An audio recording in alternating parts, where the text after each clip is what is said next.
Nossa conversa de hoje é com o coordenador de pesquisa da TMG, o Heitor Dias. Boa tarde, Heitor. Boa tarde, Otávio. Boa tarde a todos os espectadores do Terra Viva. E eu agradeço a oportunidade de estar conversando um pouco com vocês sobre pesquisa. Vamos lá, vamos falar então sobre pesquisa, especificamente hoje sobre inoculação, que é uma técnica que pode reduzir o uso de inseticidas e fungicidas, né? Portanto, promove um melhor crescimento das plantas, uma melhor produtividade, melhor rentabilidade, ajuda no bolso e ajuda no meio ambiente, entre outras coisas, para não citar muitas outras. O que é o processo de inoculação? Ele é um processo de transformação genética da semente para que ela fique resistente a pragas, doenças, fungos, etc. e tal. Explica para a gente o processo.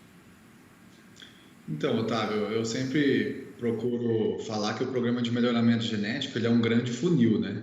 Então, a gente começa sempre a pesquisa com bastante material, bastante diferentes genéticas, né, testando, e aí esse funil ele vai caminhando sempre para uma parte mais estreita até chegar ao lançamento. A inoculação, ela faz com que a gente consiga separar cada doença na hora de ver se aquela genética específica, se aquela linhagem de soja, que ainda é uma linhagem, não é uma cultivar, se ela vai ter alguma resistência ou uma certa tolerância a determinada doença. Então, qual que é o cenário que a gente tem no campo hoje, Otávio? Hoje, tanto para soja quanto para milho e para algodão, acaba que as doenças se sobrepõem, principalmente quando a gente fala de fungos e bactérias. A gente não consegue separar cada uma no campo para ver se aquele material é resistente só àquela doença. A gente tem várias interferências. Então, o processo de inoculação ele isola cada doença para que a gente consiga ter um entendimento correto se aquela genética, se aquela linhagem específica tem uma resistência ou tolerância a certa doença. E é lógico, né, que isso é feito com toda a tecnologia que a gente dispõe hoje de marcadores moleculares, né, que são as marcas que a gente tem no DNA das plantas que falam para nós se nós podemos ter uma resistência ou tolerância naqueles materiais específicos.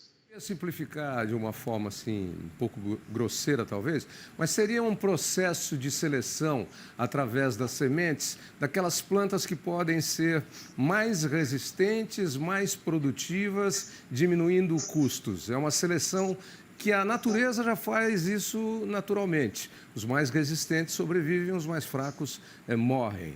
Mas aí vocês, num processo de pesquisa e trabalho científico, vocês aceleram isso, já que a gente precisa da produção de grãos. Você citou aí milho, soja e algodão, em larga escala.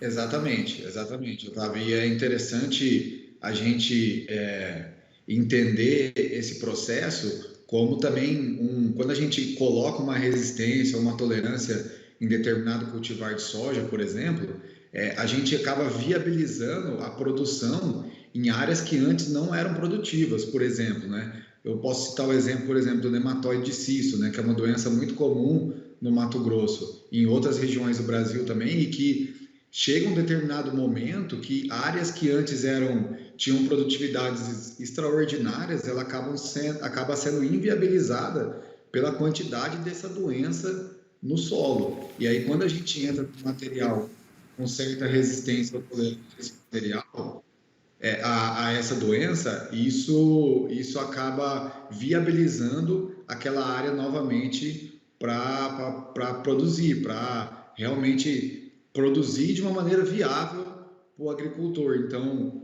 além de reduzir a questão de aplicações de fungicidas, principalmente, e nematicidas, a gente ainda viabiliza produção em áreas que estão inviabilizadas por conta de doenças específicas. Heitor, a gente já está caminhando para o fim, porque o nosso tempo aqui está meio curto hoje, mas assim, é um processo de seleção genética das melhores sementes, pura e simplesmente de trabalho genético, ou vocês colocam algum outro tipo de produto que ajuda a defender essa semente numa determinada etapa do processo de produção, para que se ela tenha algumas vulnerabilidades, ela naturalmente fique protegida? Otávio, ela é pura e simplesmente genética. A gente trabalha com o DNA da planta puro mesmo, e isso é através dos marcadores, né, que eu acabei de mencionar. A gente, na verdade, só seleciona, a gente não agrega nada Nada químico, externo nada ao técnico. DNA. Químico, nada Isso, técnico. exatamente. Puramente genético. Legal, bacana. Muito bom. E aí, isso é possível, você citou algodão para terminar, milho e soja, mas é possível fazer isso para todo tipo de planta? Todo tipo de planta, Otávio. Você tendo, né, alguns tipos de sementes diferentes no seu banco, né, que a gente chama, você consegue identificar cultivares ou materiais específicos que têm certas resistências a doenças, e através de cruzamentos, né, cruzamentos artificiais que a gente faz em espaços confinados, espaço fechado como uma estufa, a gente consegue estar conferindo essas resistências ou tolerâncias a materiais que antes não eram resistentes e tolerantes. E você vai reproduzir isso em larga escala, de forma a ter uma uniformidade de sementes que vão garantir uma uniformidade de produção e de controle de pragas, de certas pragas e certas doenças. Ok. Heitor, muito obrigado pela participação. A TMG está onde? E o endereço de internet de vocês? A TMG está no Brasil inteiro, né, Otávio? A gente hoje tem 14 unidades espalhadas no Brasil. Eu atualmente aqui estou em Cambé.